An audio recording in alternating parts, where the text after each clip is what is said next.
Heavy. No, my back was killing me, especially I started wearing it as Sam began her 3rd trimester. And the first few days I thought I'm going to be gung-ho and I'm going to wear this all day long and I'm going to fill it up with as much water as possible because I'm the man. But then my back started hurting like crazy. Really, hey? Sure, that's surprising. Yeah, and I got very little sympathy from Sam for some reason. Don't know why. Talk to me about how a man who's married to a woman suddenly realizes that woman is now going to be a mother. How do you make the jump between this being your wife and this being the mother of your children? I don't think you jump as much as you're pushed. I think you're right. Yes.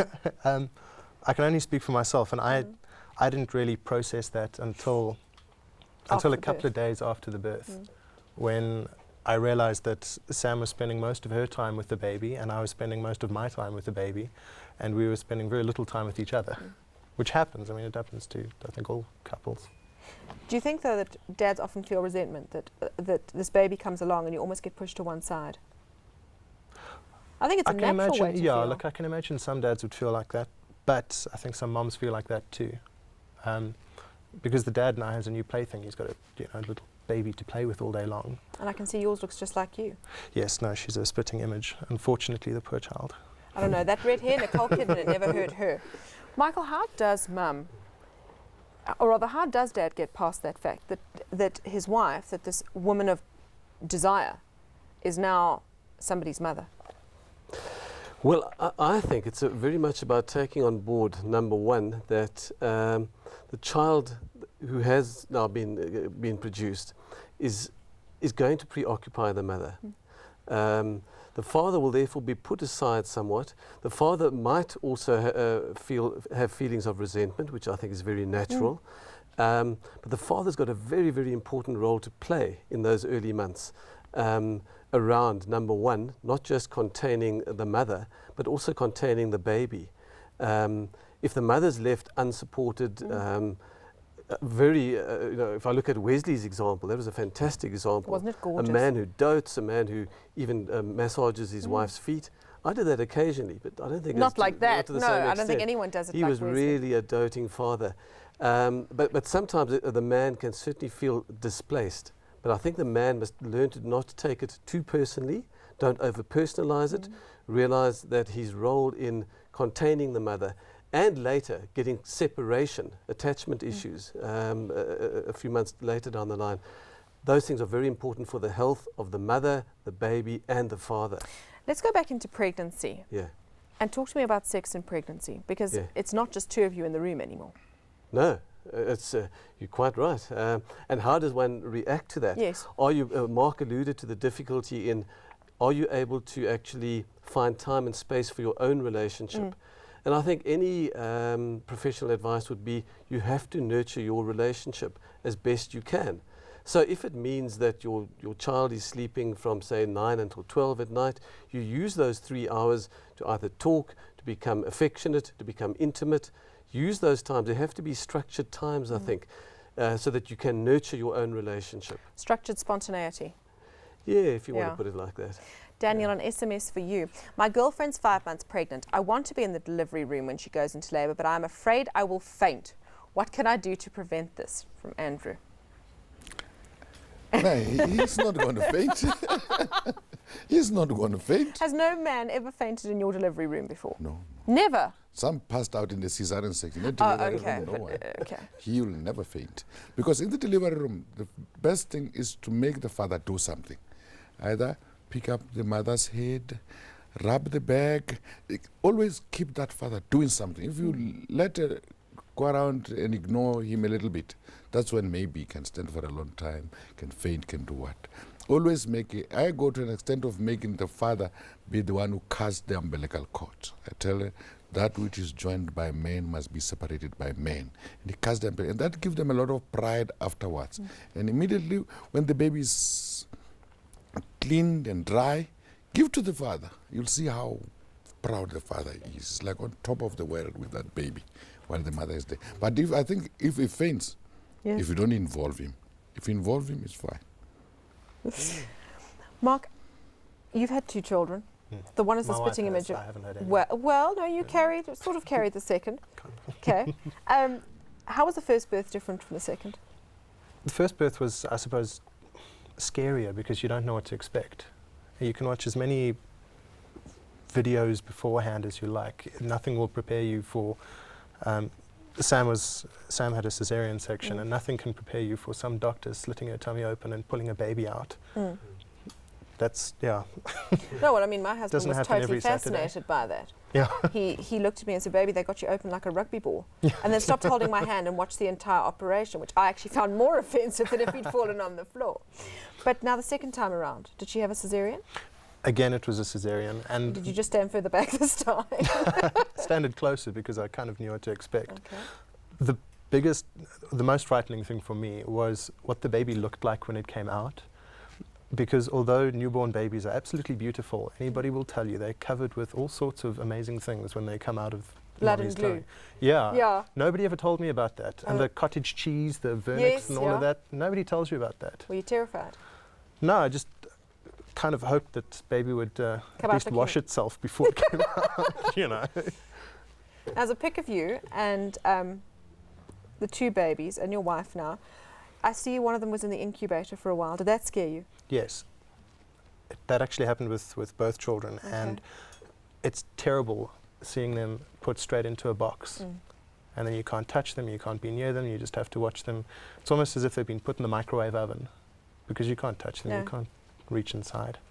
Do you think, Michael, that's harder for a man than for a woman? Because as a man, you kind of are the protector of the family and you're in control of making sure that everyone is safe, and to have your baby taken away where you can't help or do anything to make it better. Yeah, I think that sense of helplessness is very particular to the man himself. You know, at least the woman, the baby has been incubated within her own body and then given birth.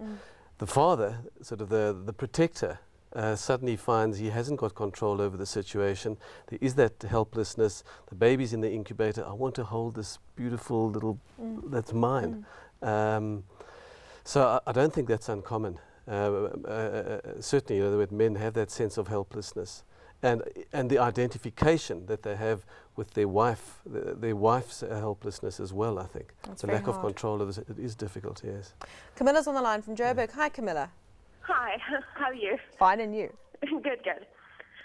Yes, I actually just wanted to just give a comment. I actually had a home birth about 4 months ago, and my husband was there from beginning to end, and he was just fantastic the whole way through, you know, and even if he wasn't like actually helping get the baby out, just the encouragement, just being there, just knowing that my best friend and the person I trust the most in this world was there with me to share the experience.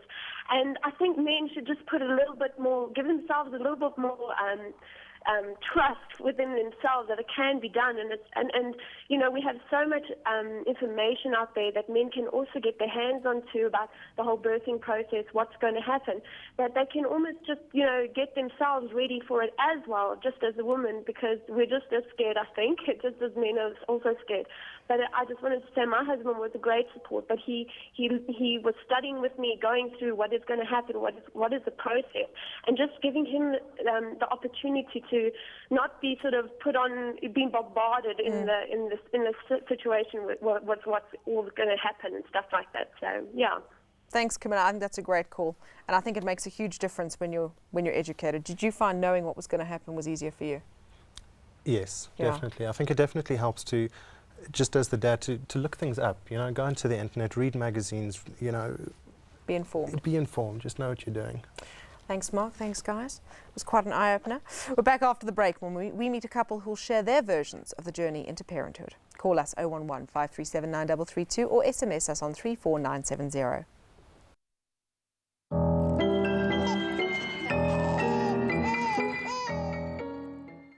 Today we're talking about pregnancy and birth from the male perspective in Dads in Labour. As a mum-to-be, good planning for the birth helps you feel more in control and comfortable about the impending arrival of your little one. And if your partner's involved in these preparations, then the whole process is more likely to become a better experience for him too. We have in studio antenatal class instructor Corinne van Zyl and parents to 5.5-month-old Brooke, Lloyd and Ziggy Kieser. Hi. Hi. Talk to me about the pregnancy with Brooke. What was Dad like? Dad was awesome. Really? Luckily, I had a very easy pregnancy. But Dad was always there to spoil me, make sure I was okay, very concerned the whole way through about me and the baby. Insisted on going to every doctor's visit, every scan, every antenatal class, and really learnt as much as he could, and was just so involved and so supportive. It was really amazing. How did you feel during Ziggy's pregnancy, Lloyd? I think at first, obviously ecstatic at the fact that she'd fallen pregnant. We'd fallen pregnant very quickly after deciding to start our family, so it was very exciting. The pregnancy itself was very easy. Ziggy is very healthy, very fit, so we had absolutely no problems. As we got towards the end of the pregnancy, I think I started getting a little bit nervous about the fact that I was now going to become a father and a provider to a family, and that scared me. But yeah, and also just wanting to find out what the sex of our child was. We took a decision at the beginning not to know what the sex was. So oh, really? It was amazing to have found out what it was once it had popped out. Yeah, that was brilliant. And you were never tempted to find out at any point? Yeah, I was tempted, but really? We took the decision together. We were going to wait, and we sat out. I waited this long. I might as well wait another 9 months. It wasn't going to make any difference. Tell me about labour and birth. Okay, everything went as I planned. I was in the I think you're the first mother who's ever said that on our show.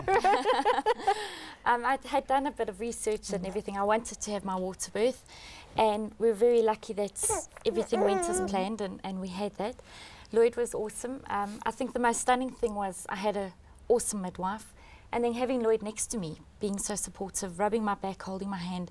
And I knew at the end of the day, he couldn't physically do anything to help me, but just having him there was so amazing. And knowing he wanted to be there, he wanted to deliver her, he wanted to cut the cord, and just made it so much more special all the way through. Lloyd, you were scared though. Terrified. Why? Petrified. Tell me. I think no matter how much preparation goes into preparing yourself for the birth, you'll never actually be prepared for the process. It's just an unbelievable experience. It's the most life-altering experience you'll ever encounter. But yes, it's terrifying. You know, you're in a position where you have absolutely no control of what's taking place. You're also in a position where you see your wife in excruciating pain you've never seen. Well, you've never seen her in that position before. You heard about it, you've read about That's it. You've seen videos, you've done the whole thing, but you've got to live it to actually understand it. And yeah, it's a terrifying experience. You have no idea what's going to come next, what's going to happen next. And the process just seems to take so long, and yet it actually, in hindsight, labour was short for us. It didn't take very long, and Brooke was with us. Did you feel helpless? Completely.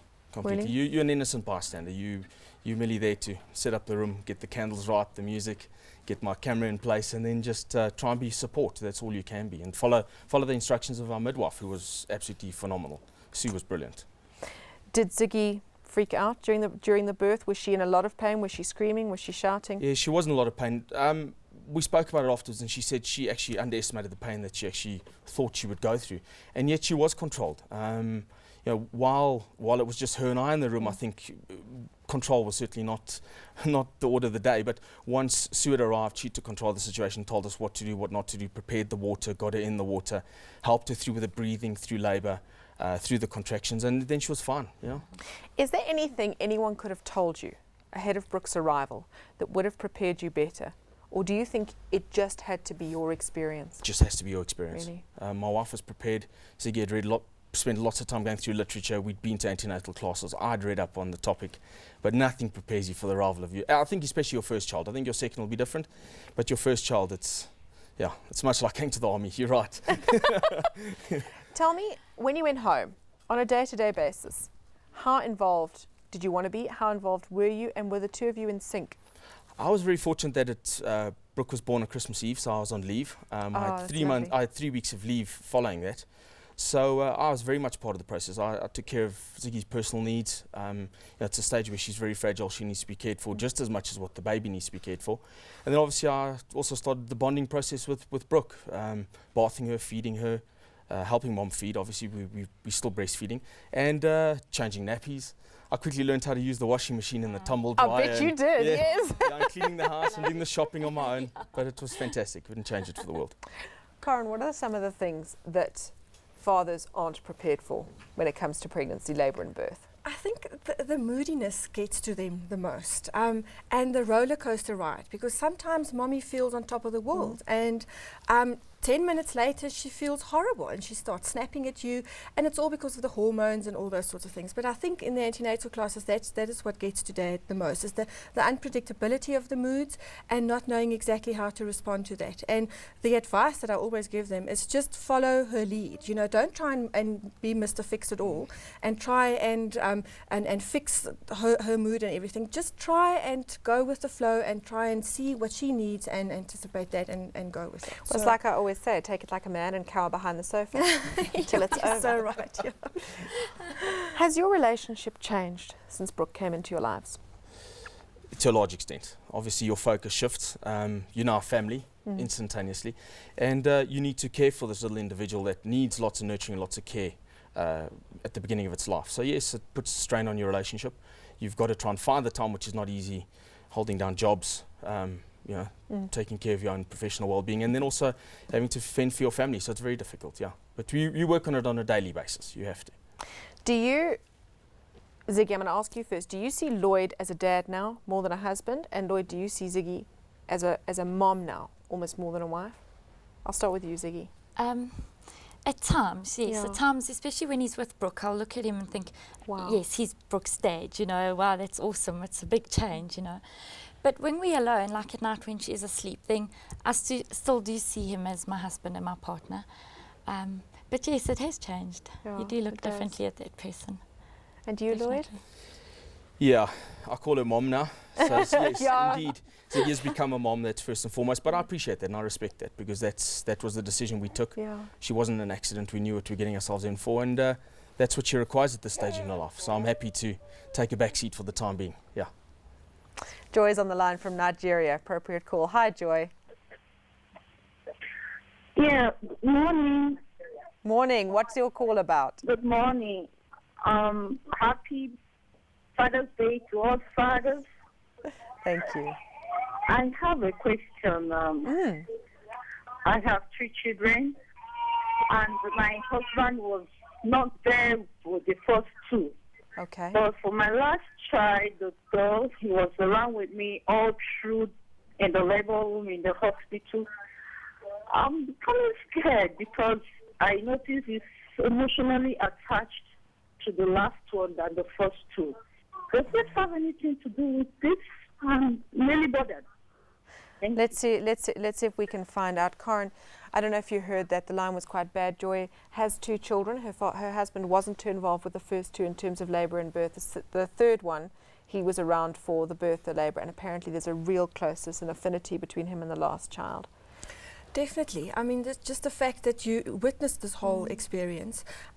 Unfortunately, bonding doesn't happen as instantly for the fathers as for the mothers, because obviously the happy hormones help mommy and all those sorts of things. But it takes a little longer, but it's worthwhile going and actually making a point of bonding with your baby. And things that they can do is, for example, especially in the first couple of weeks, is skin-on-skin contact with daddy. And it's just so amazing how that teaches them a lot about tactile, different tactile, and how dad handles him.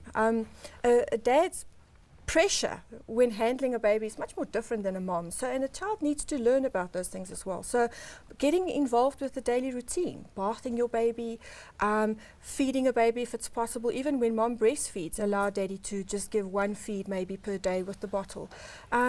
Just getting involved with the daily routine, I think, goes a long way to help to bond. Ziggy, your message to Lloyd on Father's Day. Okay. Sure, I got lots I could say. I'd just like to say thank you so much to him for everything. He really made the experience so much easier, so much nicer, so much more pleasant. And I would definitely do it again with him. And what a result, hey? Thank you, Brooke, for bringing your parents in to chat to us and safely home. Thank you. We find out how dads can help mum when a baby comes home after the break. Call us 011 537 9332 or SMS us on 34970.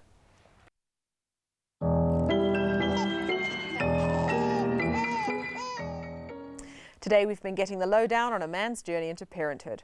We've learnt it's possible for dads to suffer from morning sickness and cravings, and that no amount of planning can avoid a dad's feelings of helplessness during labour. But most importantly, as mums, we've started to understand how our partners experience this life-altering, awesome thing called birth.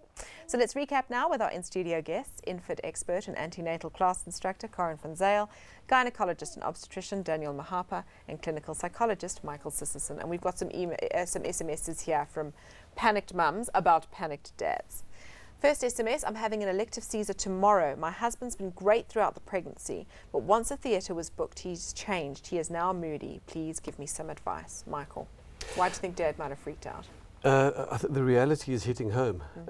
It's suddenly there's a deadline, we're going to meet at a certain time, and we've got to go ahead with the procedure. What I would certainly say to the father is acknowledge your fear, go with it, but go with your wife. She needs your support at the moment. Be there and try and ride it through. Don't let your own anxiety get in the way of her fears. Try and just be there, acknowledge that you're afraid. It's not abnormal, but be there while you can. Also, Dad, you don't have to look. They can put you behind a screen. I'm 37 weeks pregnant. My husband does not want to have sex. He says he's afraid he'll hurt the baby, and I crave him. What can I do or say to him? That's from Tanya. Daniel, what do you say to dads who ask you about that? I think sex in pregnancy, if there's no contraindication, can be done at any time in the stage of pregnancy. But if the father's affection to the unborn baby is more than the desire for sex, it'll give the mother a little bit of anxiety. But I would say that father probably, he doesn't want to make love to that mother because the mother is unattractive. It's just a balancing of love, that the father loves the unborn baby so much that he doesn't want to hurt her. I would talk to this woman, bear with your husband. That's the chance that is it. We've got a nice bundle of fruits coming. We don't want to spoil it by trying to make another one. Karen, just to recap, what are the common fears that you see in antenatal classes coming from dads? I think first of all is the whole unknown factor, not knowing what to expect. Through the antenatal classes, obviously we do a lot to help them with that. And then I think I'm feeling a bit out of place in the whole delivery process, not knowing where to stand, not knowing